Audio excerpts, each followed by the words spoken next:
being recorded, and I will post this on the Bertrand Realty YouTube channel, so you can go back and review it if you want to. Um, okay, so let me share my screen.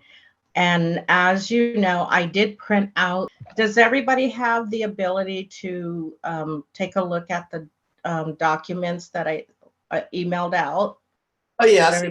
Oh, yeah.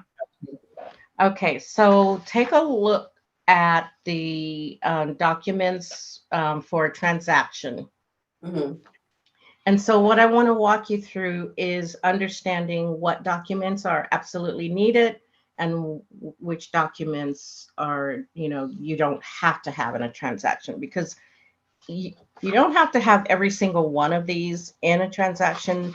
Most of this stuff you will, but when you go, since I can't share my screen, I need to learn. I've done it before and I don't know why it's not working now. So I'll figure that out later. But as you're looking the host? Yeah. You're still the host? Mm-hmm. So I don't know why it's not letting me do that. I probably did something when I rebooted the system. So if everybody's looking at this is the one that it's 3 pages, and the first item is addendums. Okay, so whenever you start a transaction, let's start with a purchase transaction. When you start with a purchase transaction, when you go into zip forms, you're going to pull up the residential purchase agreement, the RLA. And when you start completing that form, you're going to notice that there are going to be certain documents already in the form along with the purchase agreement. So one of those, when you're looking at this chart, it's going to show you if you go to the second page where it says AD1, it starts with AD1, agency disclosure. Does everybody see that? Okay, so. Are you talking about this checklist? The checklist, yeah. Okay, yeah, sorry. Checklist, the documents needed for a transaction. Okay, thank you. You're welcome, baby. So if you're looking at, it's under disclosures. When you go into zip forms and you click on the residential purchase agreement, you're going to, a number of documents are going to automatically be associated with that. And I'm pointing out this list here so that, because I'm not able to share that screen to show you physically, when you're looking at this document, you can see where it says RLA and RPA. Do you see those? Like 81, 82. Okay, so RLA is going to represent residential listing agreement. RPA is going to represent residential purchase agreement. So when you see those in parentheses next to a disclosure, these are the forms that will automatically be associated with your purchase agreement. So when you're pulling up, let's say, the purchase agreement, you're going to see associated with that already there for your use is the buyer's inspection advisory, the California Consumer Privacy Act advisory, the Fair Housing and Discrimination advisory. And so all of these with the RLA and RPA are going to automatically be right there in the transaction for you to be able to use. And when you write up that purchase agreement, when you write up the listing agreement, so everything I'm saying that applies to the purchase agreement also goes to listing agreement. When you go into zip form and you pull those up, these are going to be associated with them when you present your offer. You want to make sure you send all of those documents to the other agent. So you must disclose that you're the agent representative. Say if you're representing the buyer, you want to disclose that you're representing the buyer. So that's why that's automatically in there. And all of those documents, you don't want to just send the purchase agreement. You want to send all of those documents that are automatically populated when you pull up those agreements. As you're So, looking at, good question. So, would it be wise to have all of these disclosures signed before you get a seller, because you can have them ready to go instead of signing? It's like everything's in a rush at the last minute. Once you get an I offer, know. all these documents need to be signed. So it's best to have this stuff ready in the beginning. Absolutely, Catherine. That's absolutely in my notes to make sure that I mention. Thank you for mentioning it first, because when you take a listing, the best thing to do is, if you have the time, to sit with the seller and while they're going through this, so that you have all of the disclosures. Look at all these disclosures. These are That's a all these lot, yes. on a whole page of disclosures. And so next meeting, we're going to talk about zip forms, and I might even have Catherine explain a lot of stuff, because we're going to talk about the difference between the old editor and the new editor. Catherine has been brave and entered into opening up the new editor to use that in her transaction. And I just feel like I need to catch up with her, because the new editor will have these disclosures that you need, so you don't have to figure it out. But I notice it doesn't have everything. And so you're going to use this chart to determine what additional forms you need. And because the reason it doesn't have everything is because not everything is required in every transaction. So for instance, the FHA VA amendatory clause. And by the way, this list is alphabetical order so that you can find everything more easily. So the FHA VA amendatory clause, that's not required in every transaction, because not every transaction is an FHA or VA transaction. So the new editor won't have that as an automatic. However, when you are writing up a purchase agreement, when you click on the button that says that this is an FHA or a VA, it's going to automatically populate the FHA VA amendatory clause for you, and then you'll complete that. So all of these that are highlighted in yellow that says if applicable, you want to just look at your transaction and see what is required in this transaction. So we just talked about the FHA VA amendatory clause. Okay, it may not be applicable to your transaction. So let me just go through now and talk about the ones that are if applicable, and how you determine whether or not you need those in your transaction. Okay, let's look at the fire hardening and defensible space advisory, and the home fire hardening disclosure and advisory. So how you determine whether you need those is you're talking to your seller. If you're representing the seller, you're talking to the seller, and they say, yeah, this is a fire, high fire zone. You know that you need to include these in your disclosures. And by the way, all of these disclosures are disclosures that the seller is responsible for delivering to the buyer after you have an accepted agreement. All of these, if they're applicable, this is the seller's responsibility. So Catherine, your idea of having the seller complete all of this before you have an offer is the best idea ever, because look at all that. The seller's responsible for getting that together. And sometimes it's overwhelming. And what I like to do is I like to sit with the seller and go through it, whether we're going to do it digitally or if I'm going to print this stuff out. There are times when the elderly, I know that's not woke to say that, but sometimes some people don't even have, I talked to a lady yesterday, she doesn't even have a computer. So it would be hard for her to try to do this digitally. So in those cases, you do print it out and you sit with them and you have them sign everything and you scan it back into the transaction.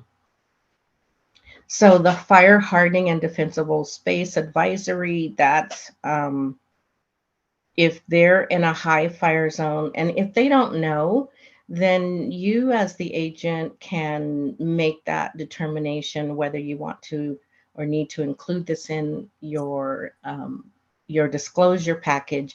And how you make that determination is if they're in an area like where I live, in the mountains, in the woods, and if you're in an area where you're surrounded by trees, where it could be a fire hazard. If they've had a fire in that area before, chances are they're in a high fire zone area, and you just want to provide this disclosure. And that keeps you out of harm. It keeps you from being liable for not disclosing information. So it doesn't ever hurt to include it, because there's a questionnaire that goes along with it where the seller answers questions about whether or not they're in a high fire zone. Plus, we have the natural hazard disclosure report, which will disclose whether or not they're in a high fire zone. But you're never at harm for having everything for going.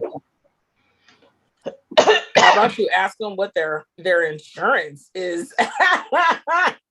You know what I mean? What's on your insurance policy, homie? That's how you're gonna know. Yeah. You know, it's interesting. Some people don't know. Like, I don't want to, there's a lot that I could get in trouble for saying, but like these little homebodies, these little, taking women who are taken care of. And I was just talking to somebody yesterday, in fact, who was saying, "Oh, I'm just a little housewife. I don't know this stuff." And they don't know. They don't look at the policy. We were talking about insurance. They don't look at it. They don't know what's on it. Nothing.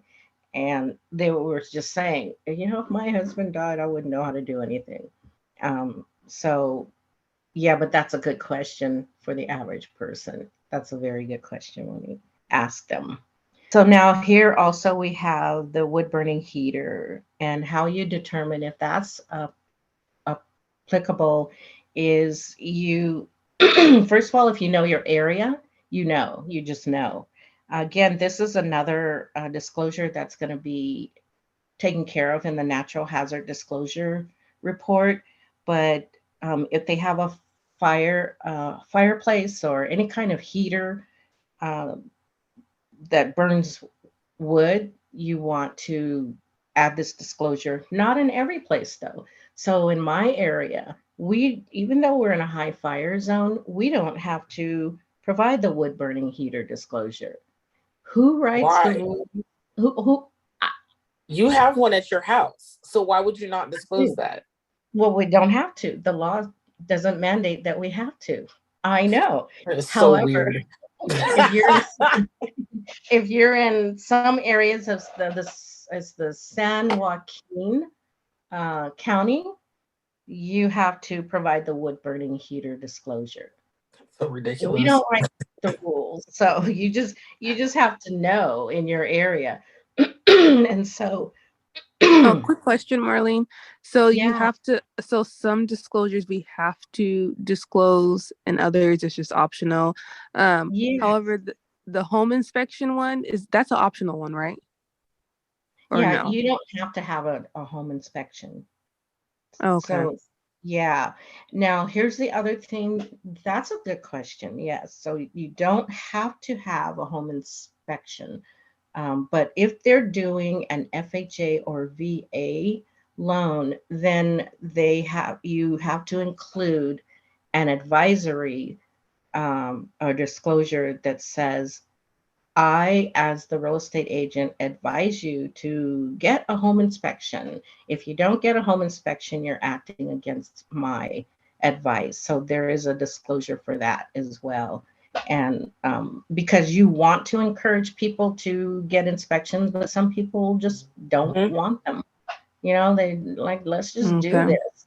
So, but you want to encourage them to do it, not beat them over the head, encourage, but just at least Yeah. mention it by giving them that, the disclosure that says, if you don't, I advise you to get a home inspection. If you don't, you're going against my advice, and sign here. And then that takes you off the hook. That says at least this person advised them to get a home inspection. They opted not to. So it takes you out of the loop as far as not being a good agent, not being a diligent agent. Because home inspections are important, but a lot of times investors will not get a home inspection, will not get a pest inspection. They just go in and buy the home. So the other thing that to be aware of is when you're going through this list, things that say advisory are not required. And if you were to go to the California Association of Realtor disclosure page, you'll see it'll say that advisories are not required. It's just some companies want the advisory. So if you're representing the seller, which you will be when you're providing these disclosures, when you're representing the seller, this is an option. It's optional to you. However, when you send these disclosures to the buyer's agent might ask you, hey, where is the market conditions advisory? We need that. And so then you'll just simply go back and get that. But just know upfront, you're not required to provide the advisories. So like the square foot and lot size advisory, you're not required to provide that, but I include it anyway. And it's your option to include it. So I'm not going to hold anything against you if you don't put the advisories in with the disclosures. But theoretically, you could provide every single one of these, and then it's like for instance, Jacqueline, when I sent the disclosures out to your seller, I sent everything on the list um, because of who the buyer was, and I wanted to make sure that nothing could fall back on the seller. And so the more you can tell a buyer ahead of time, the better. And when you're dealing, and that's another thing, look at your transaction and see what's going on in your transaction. You can be judgmental about who the other buyer or who the buyer is. You can be judgmental on the inside. We can't be judgmental on the outside. And there are certain things about certain people that you can make an assessment about internally. You can't always verbalize it because that becomes a discrimination issue. But So a quick question, how is it not a fair housing issue to not disclose the same type of disclosures to people, like, for example, the market condition advisory? That's something that no matter what transaction is going to be affected by that. And so how is it that we would not get in trouble for not disclosing it on certain transactions? well, Like if there's no consistency, like, hey, investors, I don't do that for, but people who are first time home buyers, I consistently do it for. Couldn't you put yourself in an awkward position? not really, because advisories are not a requirement. According to the California Association of Realtors, advisories are not Sorry about that. required. Oh, that's okay. That's But what I'm okay. saying is like, how is it not a fair housing issue? Let's say, for example, I'm like, you know what? When it comes to the black folks, they're ignorant. We're gonna give them this, but this white guy in a mansion, I'm not going to. Like, wouldn't that, I mean, I'm not saying any of us do that, but I'm just saying, you know what I mean? It could create a pattern like that. Well, I only deal with rich people, and so I don't give it to them. But somebody who's poor or first time home buyer, I give it to, and you're not consistent. Don't we run into that's a possible fair housing? No, because it's the market conditions is not a housing issue. So when you take a look at when you look at the market conditions advisory disclosure, Mhm. you'll see why it's not a fair housing discrimination issue because the market conditions advisory is talking about home prices may be different. It may change in the middle of this transaction. Um, it might say that it'll say something to the effect that, you know, when you enter into this transaction, it might be a buyer's market. However, by the time you finish this transaction, it could be a seller's market. And it's saying that the agents are not responsible for what's happening in the market. The value of your home might go up, the value of your home might go down. Agents are not responsible for what's happening in the market. So that's kind of what the market conditions advisor. It has nothing to do with the house itself.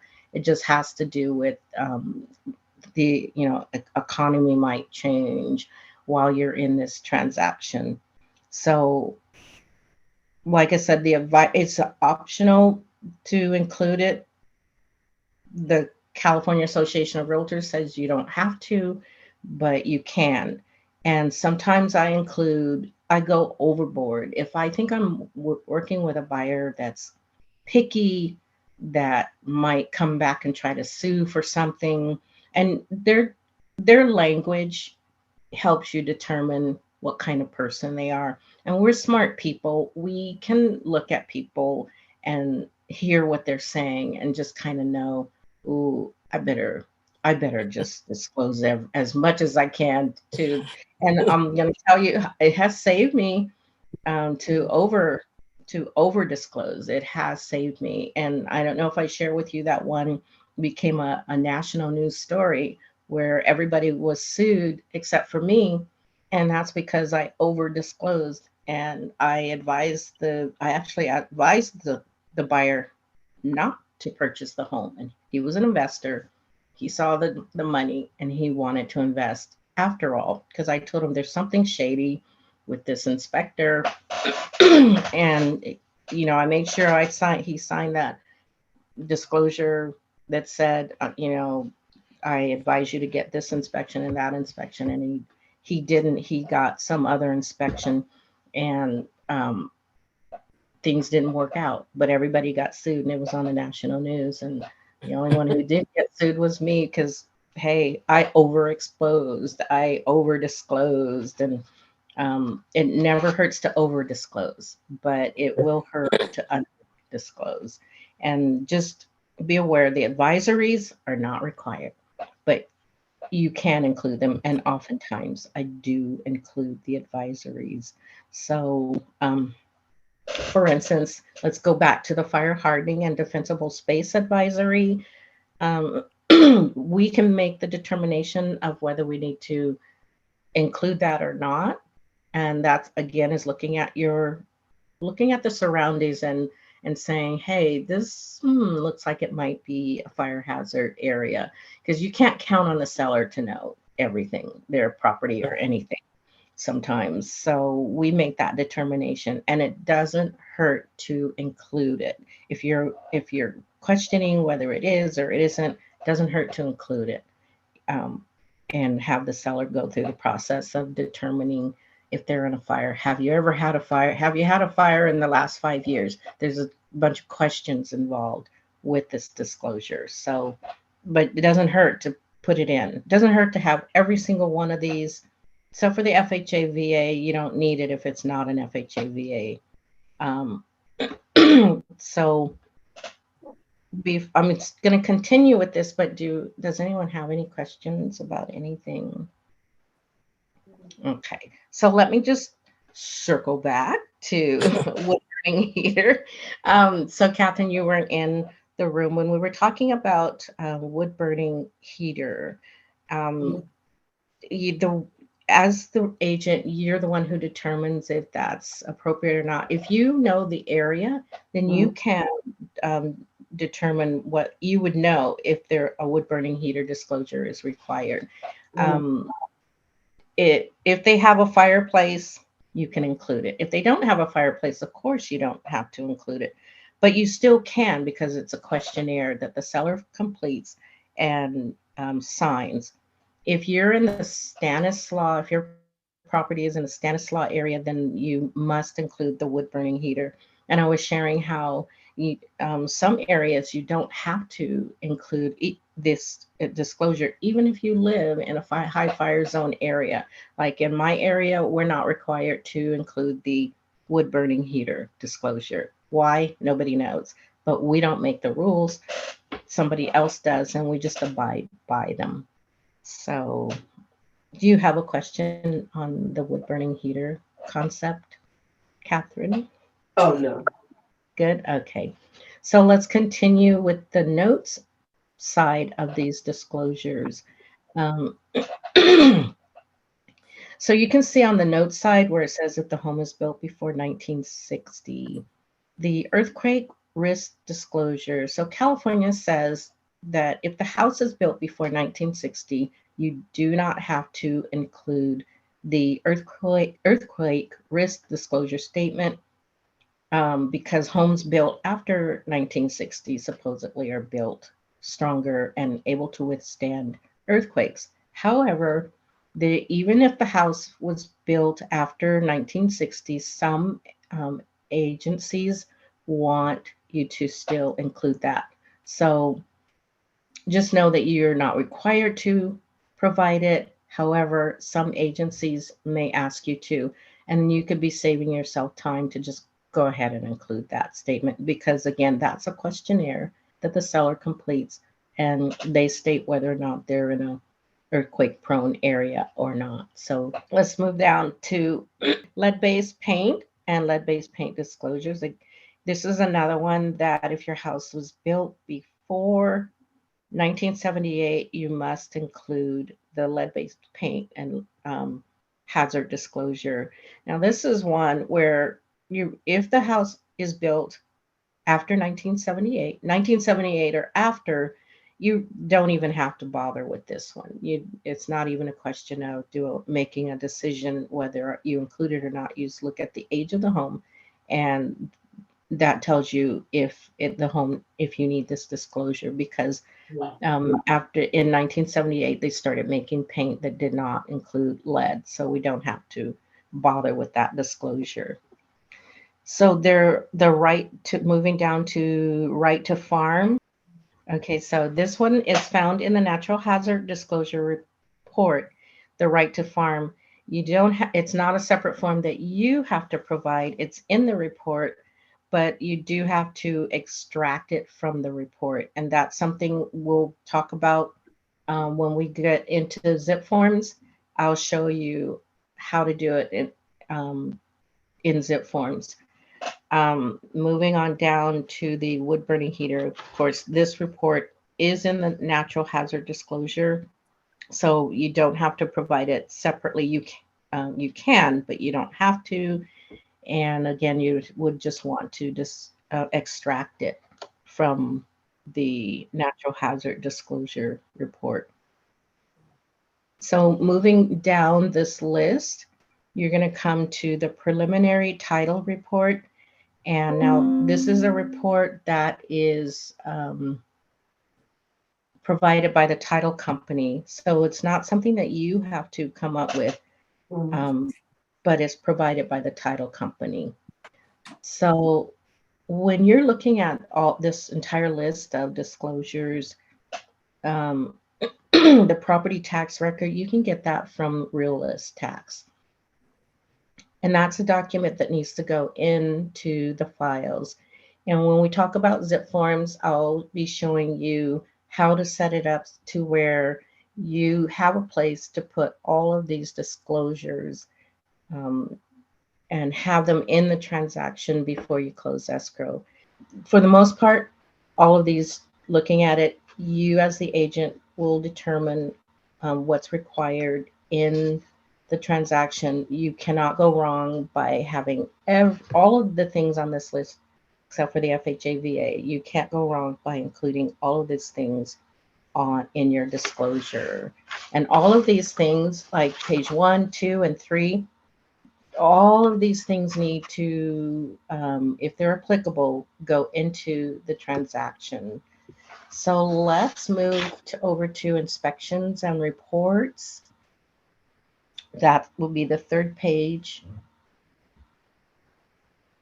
And then we'll end with the first page. But inspections and reports, in your transaction, you're either going to have reports or you're not. If you're going to have any report, it's going to be the home inspection report. Some people are going to have a pest inspection and a roof inspection. So this list of reports, a home inspection, pest inspection, roof inspection. If they don't have these inspections, then it's going to require that you have a waiver. And there's a a form for waivers in Zip Forms.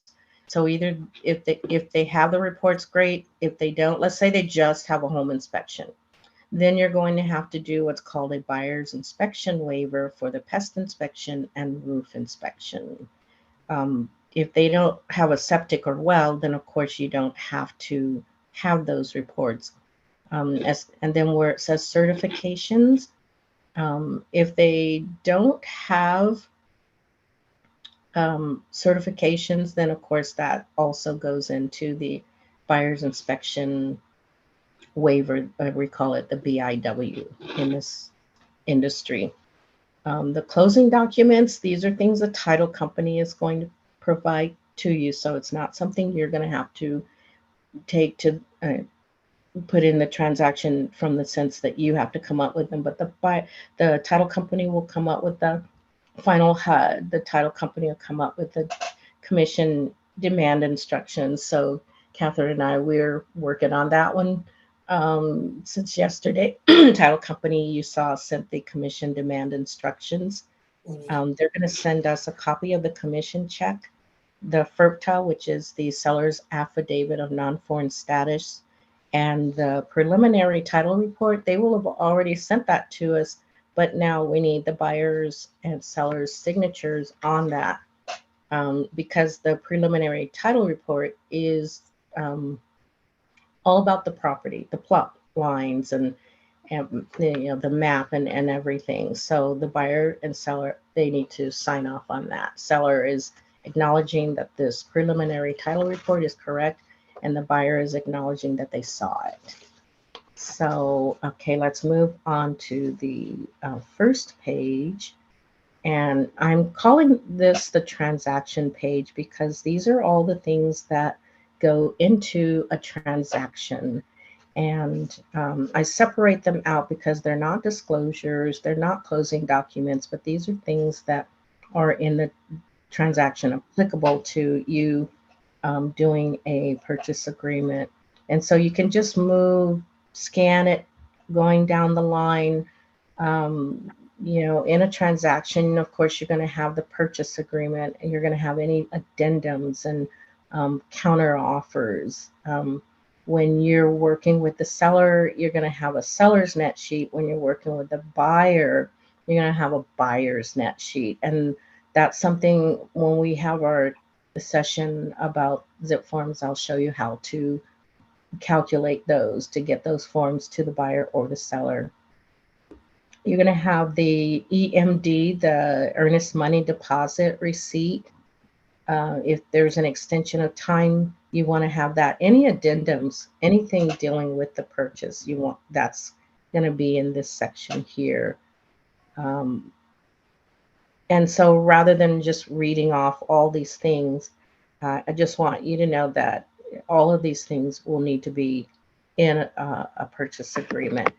When you're working with the seller, you're going to just be concerned with the listing agreement, the seller's net sheet, and the disclosures, which is all of what we just talked about on page 2.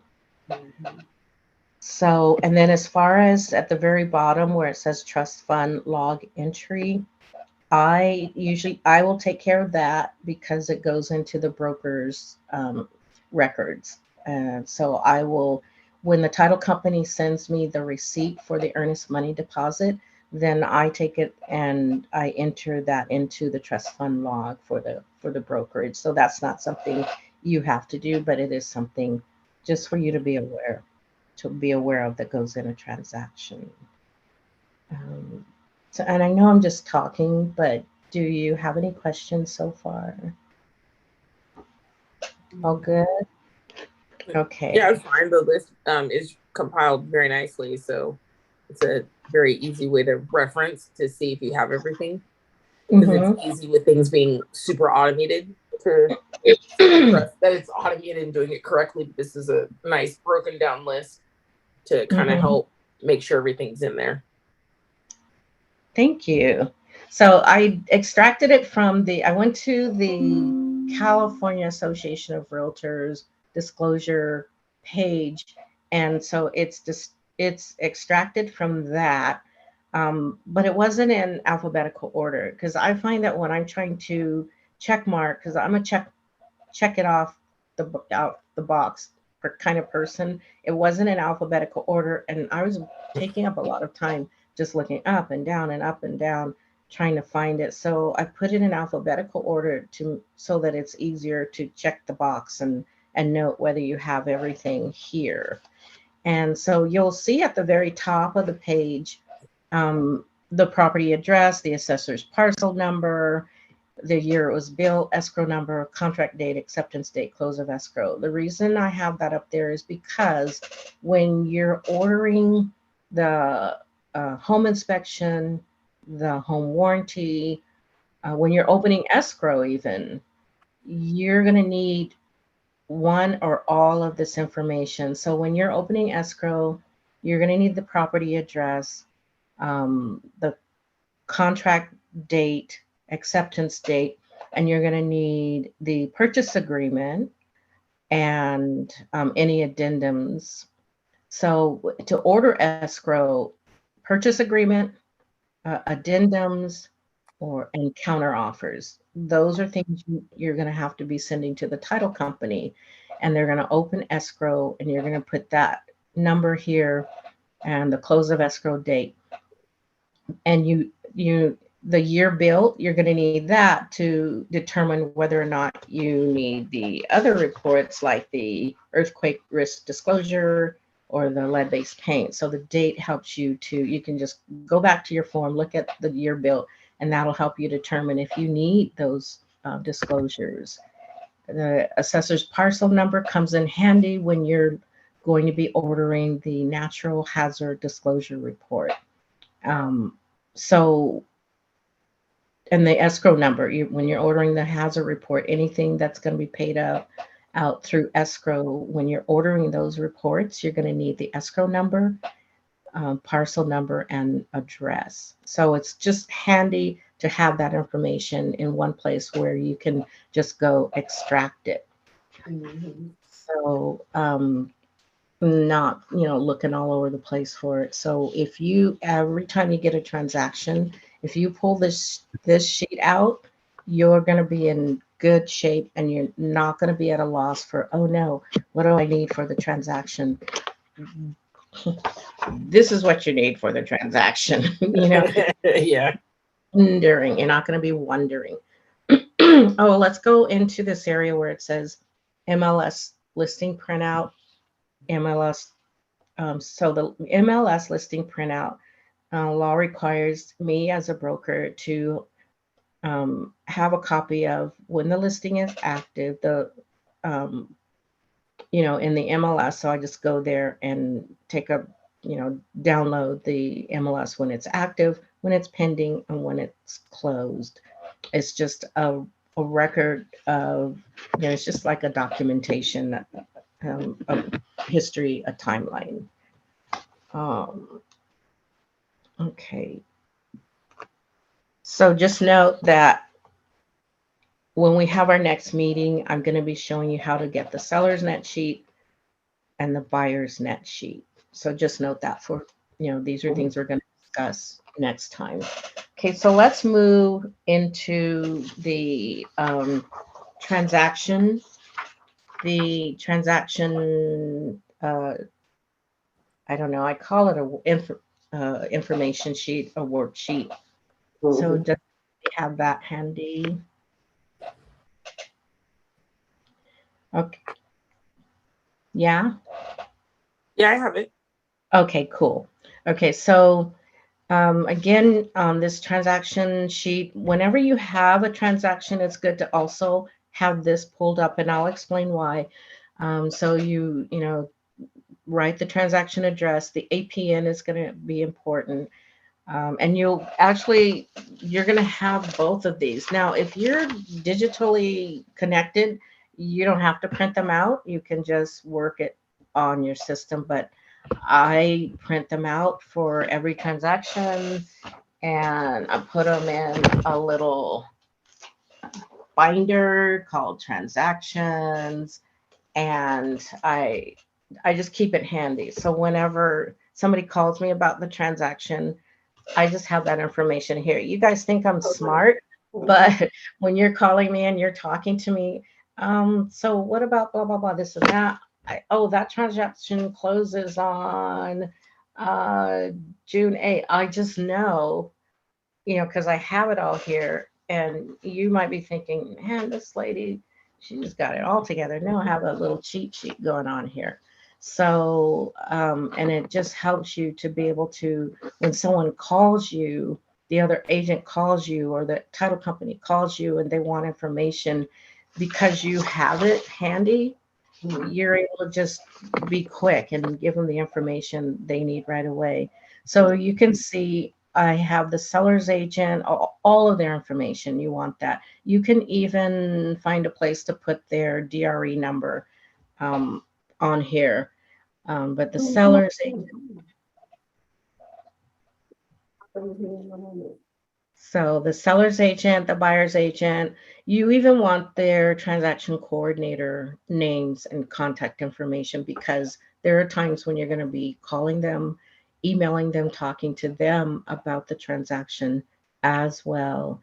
Definitely the escrow officer, their address, their phone number, their fax number, email, and their assistant, because sometimes you don't need to talk to the escrow officer. Sometimes you just need information about the transaction. So then you just talk to the escrow assistant, and they all have one. So you just have their information here. Handy, handy, handy.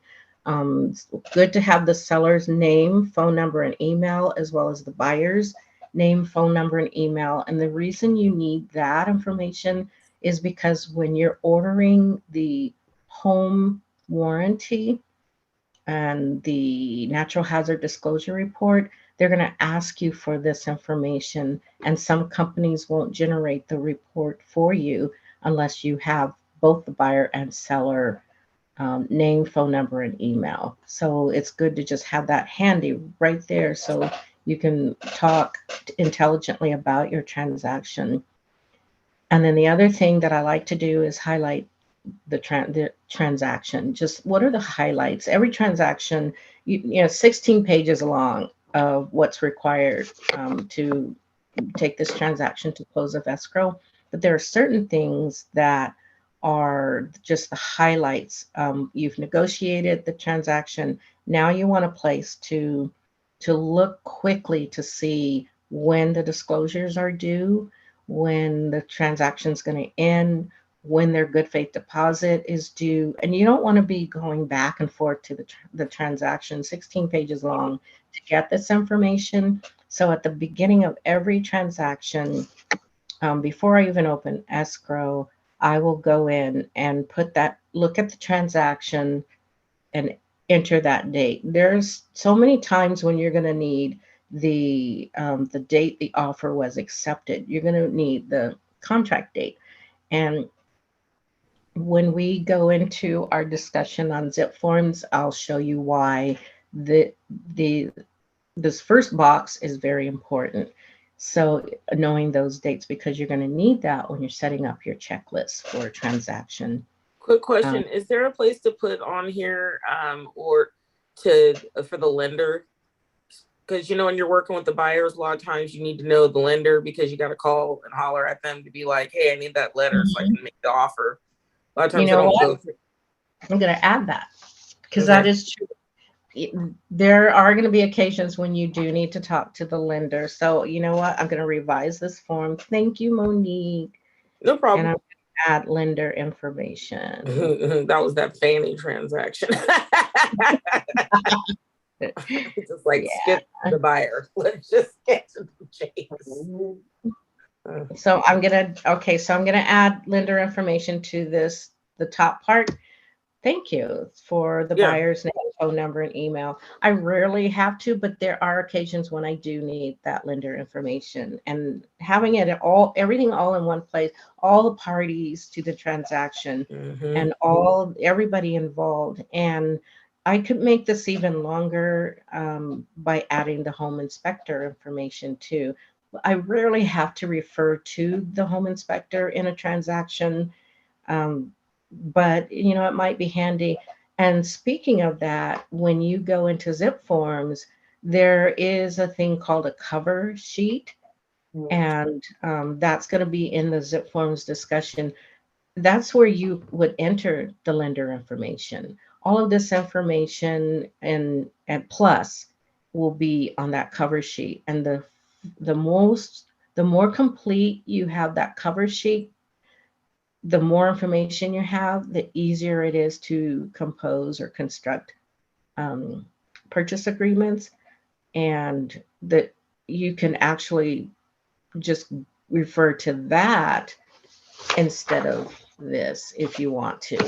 So, that'll be your choice. The only reason I have this is because there are so many times when someone calls me and I just want to be able to just go to my book and see it right away. The cover sheet has all this information, but it's all spread out and it's not all on one sheet.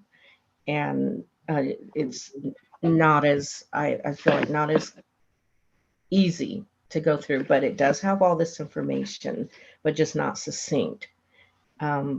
So a lot of times you will be referring to all of the information that's on here. Let's go to the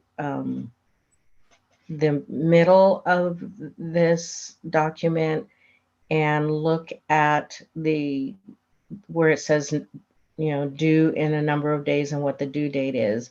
This is helpful for you if you're managing a transaction to know when the good faith deposit is due, because typically it's 3 days, and then you want to give them at least the 3 days. But if they haven't deposited the good faith deposit by the due date, you want to be calling them and asking them where it is, because these are all transaction items, and these are all things you negotiated. These are all things you agreed to, and you agreed to do XYZ in X number of days. Here's the due date.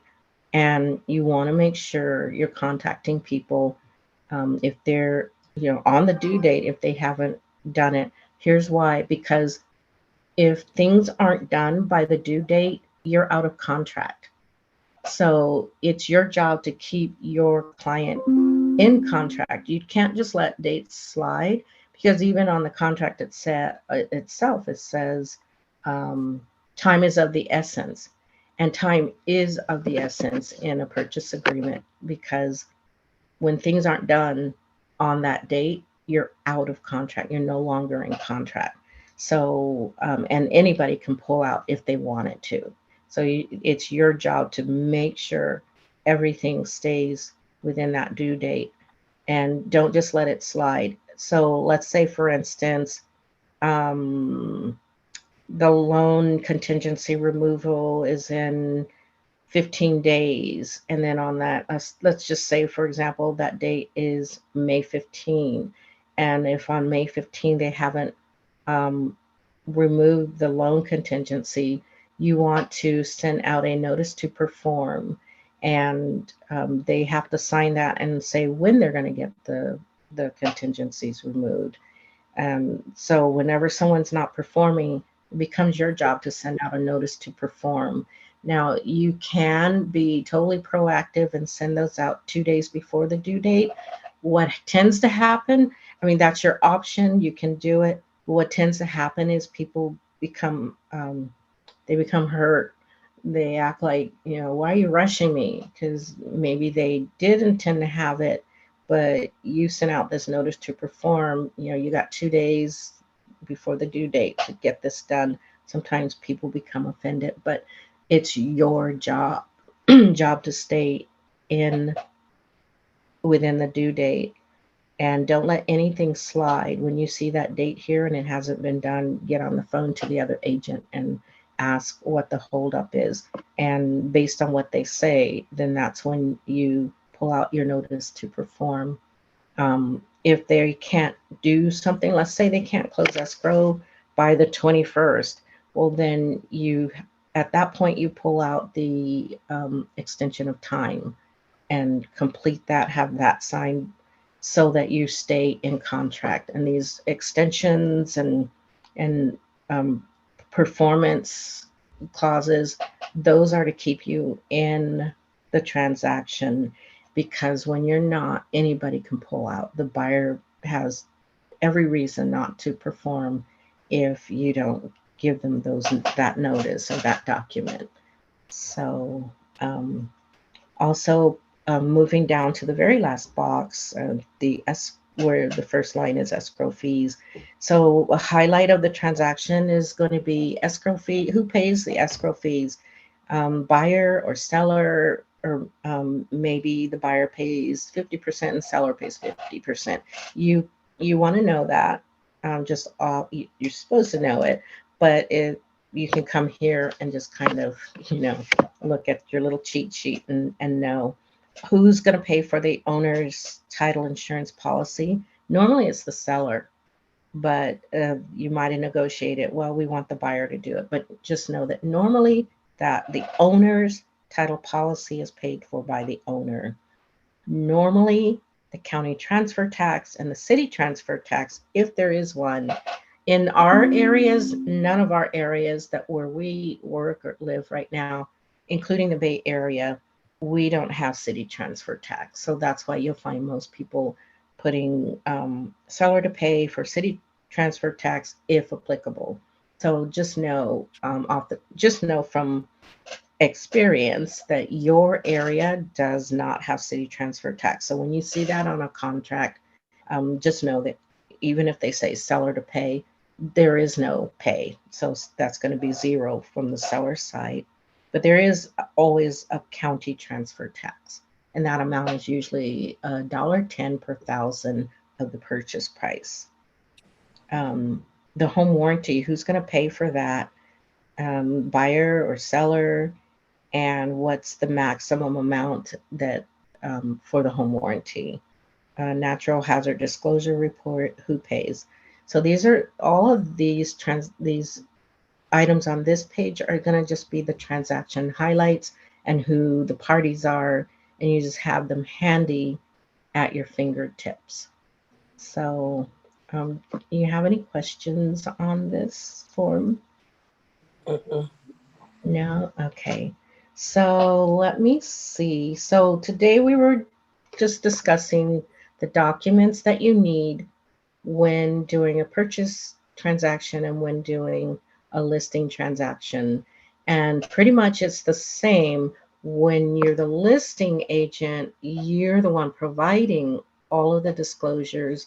When you're the selling agent or the buyer's agent, you're the one receiving those disclosures. So you want to know what goes in a transaction because you want to know if you've received everything you're supposed to receive in a transaction. So nevertheless, whether you're representing the buyer or the seller, you are required to have all the disclosures. You're either sending out the disclosures or you're receiving the disclosures, depending on which side you represent.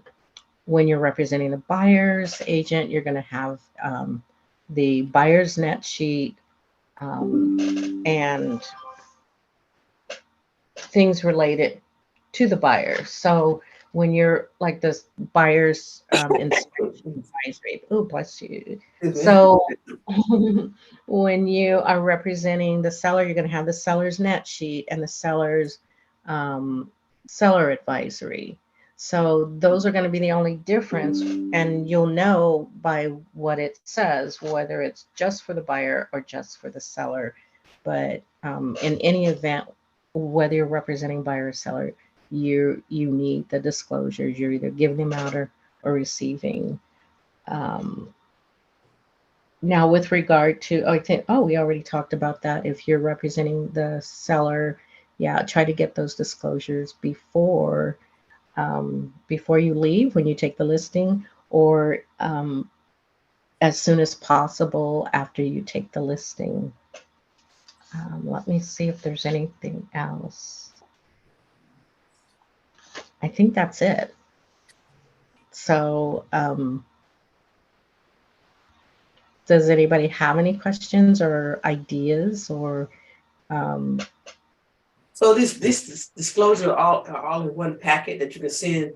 They can sign through the system. Email, Yeah. Let me just go through it super quick. In Zip Forms, Mhm.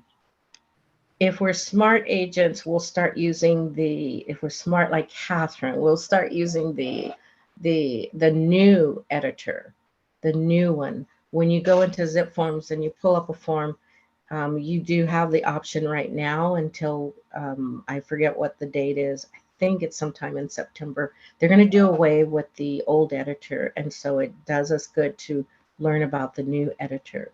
In the new editor, in Zip Forms, these disclosures are, for the most part, in there. The only ones that you'll have to come up with on your own, aside from that, and that reminds me, some of these disclosures, like, let's go to page 2 of the documents required in a transaction. And that one starts with agency disclosure. And I had a note earlier.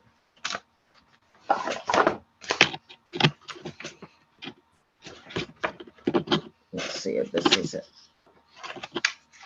Okay, I don't have it handy. But anyway, some of these things are, so going back, in the new editor, most of these disclosures will already be in there. And if you just say include, I believe, Catherine, do you just tell it to attach the disclosures, or does it just attach these disclosures automatically? Do you know? Tell you to add them in tell you to attach them. Okay, so when you tell it to, what I discovered was all of the disclosures that you need, somehow there's some intelligence involved with the system, and it just kind of knows by the address which disclosures are required, which disclosures are necessary, and it will populate those. And if you use just those that are in there automatically, you're going to be fine. You don't have to go get other disclosures. If you want to just use those, you're just fine, because remember, advisories are not mandatory according to the California Association of Realtors. So I noticed that it put all the disclosures that were required.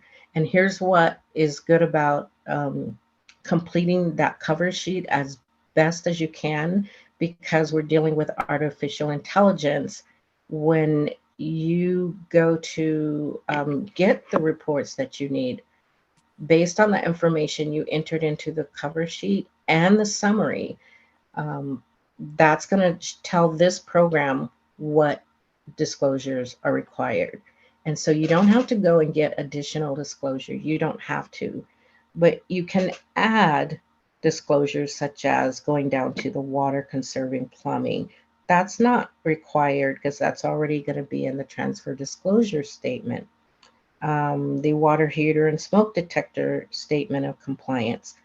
You don't have to get that separately because that now is in the transfer disclosure statement.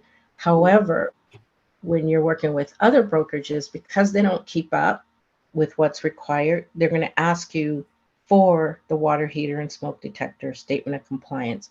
Now, being a savvy agent, you already know that that's in the transfer disclosure report. You can tell them Oh, that's in the transfer disclosure report on page 2. It's at the bottom. The box is checked. But sometimes they're going to ask for it anyway because they're old timer and they don't check to see what's current.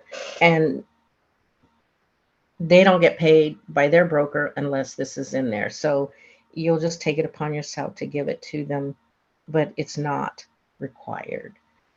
So the water heaters and smoke detector, water conserving, that's not required because it's in the transfer disclosure. So you, when you go into the new editor and you tell it to attach the disclosures, just know that if you don't pull up any other disclosures, you're just fine. Now, if you're in a condominium, there are going to be CC&Rs, so you will have to go and get those disclosures because the system is not going to generate the CC&Rs, basically because that has to be generated by the homeowners association. So, and it's not going to know to get the fire hardening and defensible space and the home fire hardening and the defensible space decision tree, because that's something that's particular to your property that you're representing. And the system isn't going to know if they're in a fire hardening area. So you'll have to go get that. But when those disclosures are populated, just go through them and look and see if everything is there and see what you might have to go get that's additional. And directly from Zip Forms, you can send these to the seller and have the seller sign them and be done with it before you even have an offer. And it's good to, that's what I was going to say.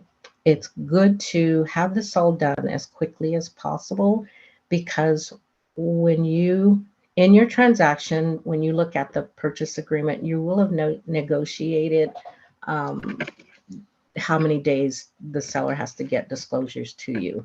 Normally that's 7 days. If you don't negotiate a time, the contract says 7 days. So you have 7 days to get these disclosures to the buyer. And then the clock starts ticking on how long the buyer has to look at these disclosures and make a decision if they still want to purchase the house based on the disclosures.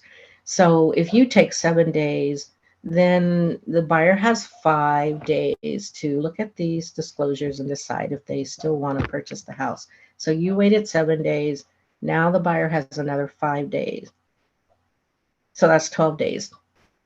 12 days where you have placed the purchase in jeopardy, so to speak, because the buyer has you must give the buyer 5 days to review these.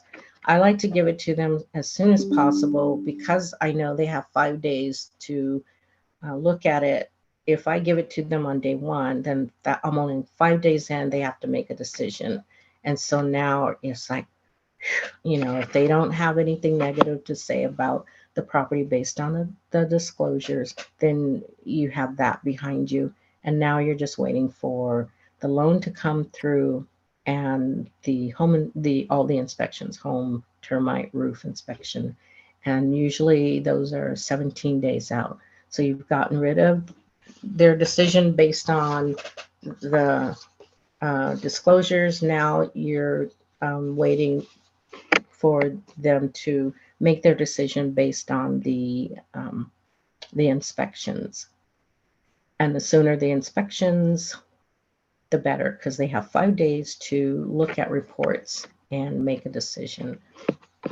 So the sooner everything happens, the better, because the clock starts ticking on that.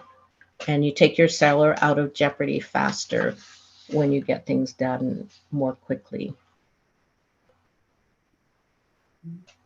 So, good questions. So everybody's okay? Yep. Yeah. All right. So, about our next meeting then, when would you like to have it? I'm looking at my calendar. I can schedule it any day. that you all want to. And if it can be next week, it can be 2 weeks. Let me pick up my calendar.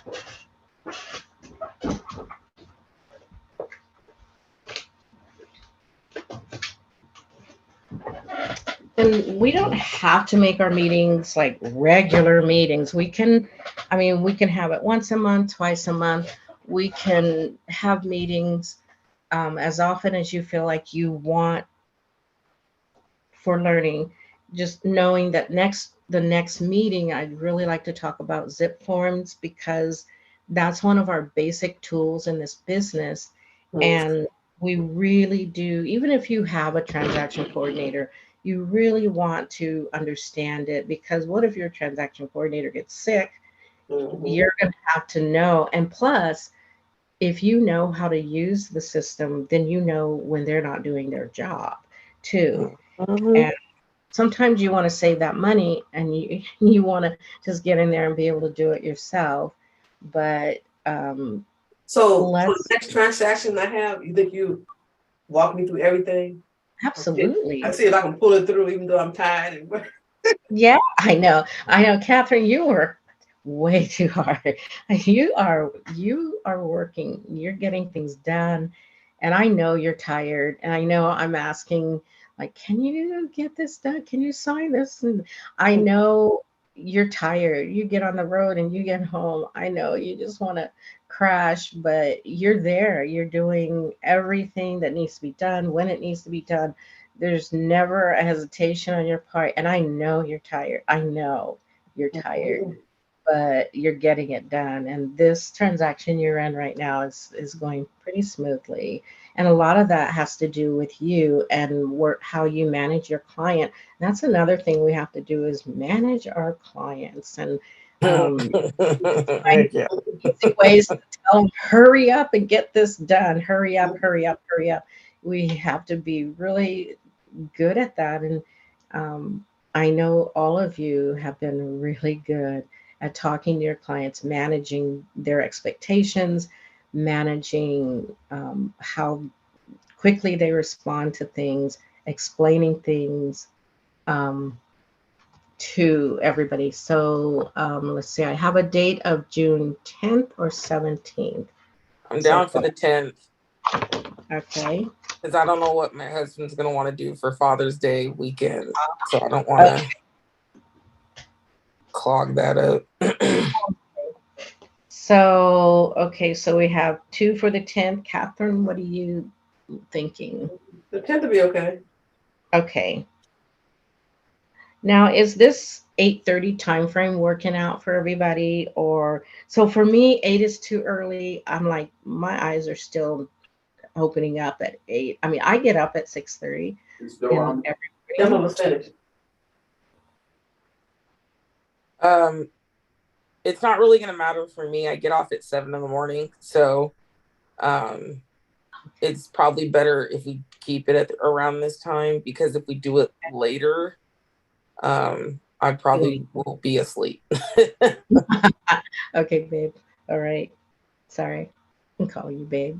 It's a business meeting. Don't worry, my residents call me that too. Oh, that's so cool. Call me hun. Just like, because you're in the South, everybody's hun. Yeah. Everybody's hun, everybody's babe, everybody's love. Hey, baby girl. Just girl. like, crap, man. Yeah. Yeah, so it doesn't even ring for me until you said that. I'm like, oh, yeah. Because everybody does it, I know. Yeah. Okay, so 8:30, everybody? Yeah, 8:30. Okay, so 8:30. Okay, so 8:30, June 10th, we're going to talk about zip forms. We're going to learn, opening up zip forms, where to go to find things on zip forms, how to walk a seller through completing the documents online, because if we don't know how to do it, we can't explain it to the seller.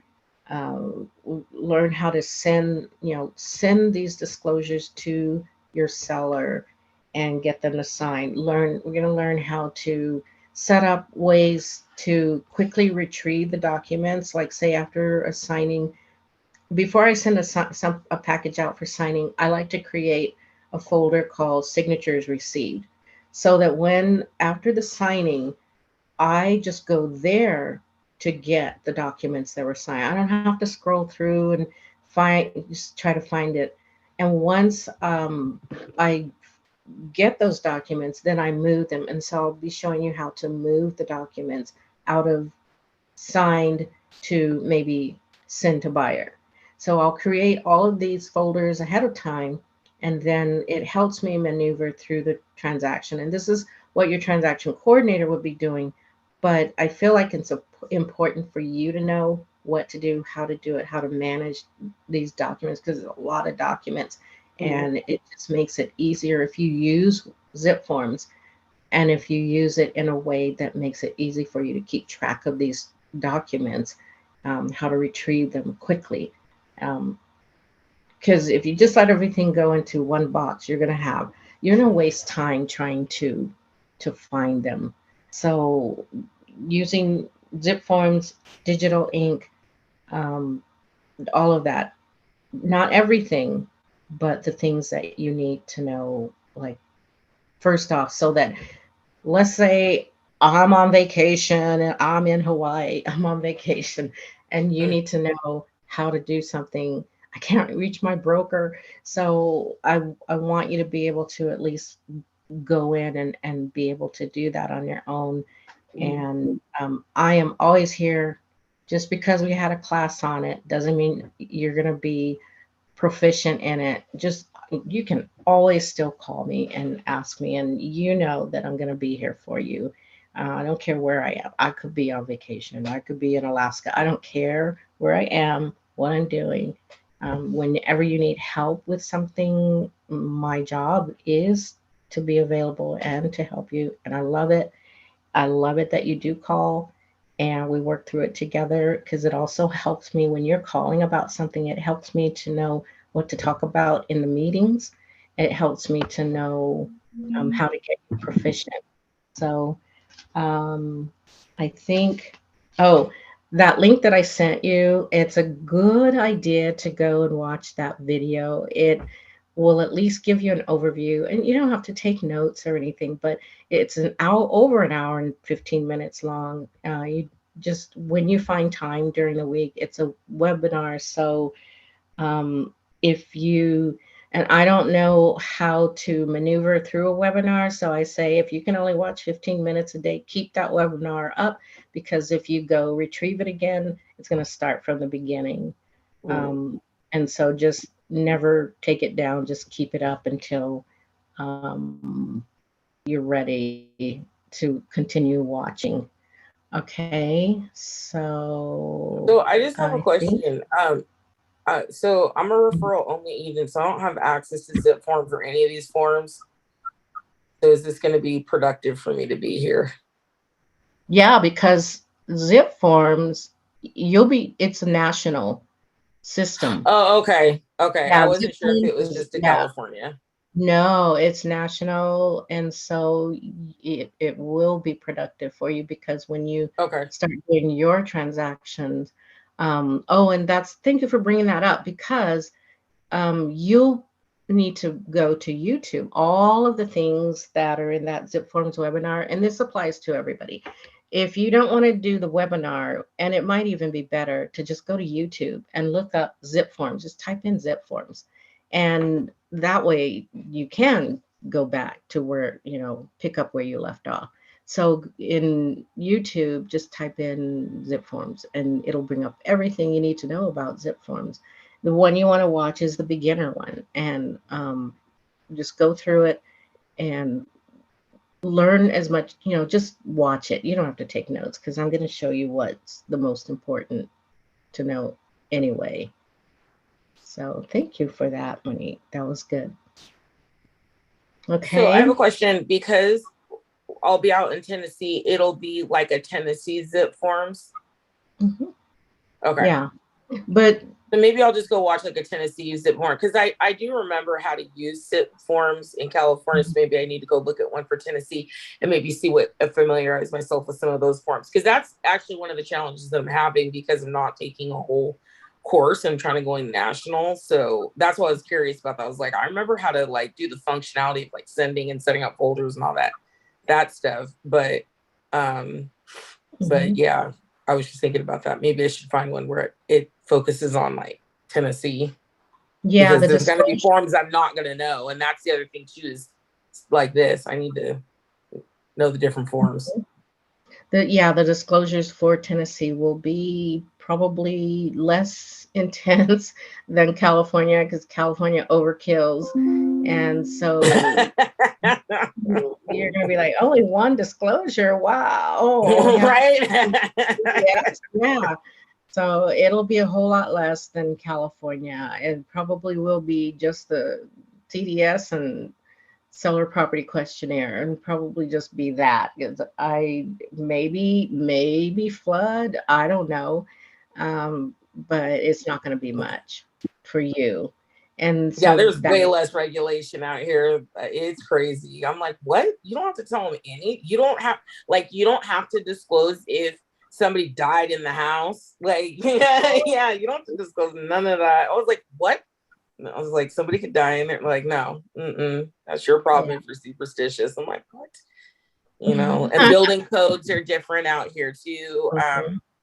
Like my counselor said, she bought her house out here, and she's from California too. She's from Elk Grove area. And so she said she came out here, and like the gap between getting in the house and the ground in California, you know, obviously this stuff wouldn't fly. Like, I know it wouldn't, but out here it was like, well, if you can do one big lunge and get in your house, I mean, that's all we got to do, you know. And she's buying brand new construction, so you know, it's just very interesting. I'm almost thankful the way California is, as much as I've complained. I will say that it does make me appreciate that they kind of look out for their sellers and buyers, whereas kind of wild west out here. I know it is, everybody for themselves. But I will say that Davidson County, which is where Nashville is, I will say it's kind of the joke out here. It is turning into a California.